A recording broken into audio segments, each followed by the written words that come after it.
Le célèbre prédicateur George W. Truett avait été invité à un dîner chez un homme très riche. Après le repas, son hôte l'emmena à un endroit où l'on avait une bonne vue sur le paysage environnant. Désignant les puits de pétrole qui émaillaient le paysage, il lui dit avec satisfaction « Aussi loin que vos yeux peuvent voir, tout m'appartient. » Regardant dans la direction opposée parsemée des champs de céréales, il lui dit « Tout ceci m'appartient. » Se tournant vers l'est, couvert d'énormes troupeaux de bétail, il lui dit avec satisfaction « Ils m'appartiennent aussi. » Puis, désignant l'ouest et une magnifique forêt, il s'exclama « Et tout ceci aussi !» Il fit une pause, s'attendant à recevoir des compliments de la part du pasteur Truett. Posant une main sur l'épaule de l'homme et désignant le ciel de l'autre, le pasteur Truett lui dit simplement « Et combien avez-vous dans cette direction ?»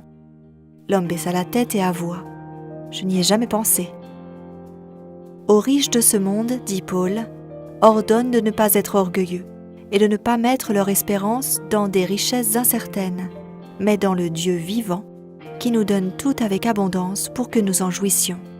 Ordonne-leur de faire le bien, d'être riches en belles œuvres, de se montrer généreux, prêts à partager.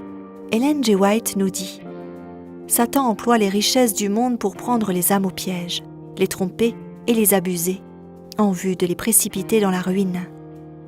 Dieu nous a donné des directives sur la manière dont nous devons user des richesses pour répondre aux besoins de l'humanité souffrante, pour faire prospérer sa cause, pour instituer son royaume dans ce monde, pour envoyer des missionnaires dans les régions lointaines, pour diffuser la connaissance du Christ dans toutes les parties de la terre, en nous montrant généreux envers les autres et en apportant régulièrement à Dieu nos dîmes et nos offrandes de promesses.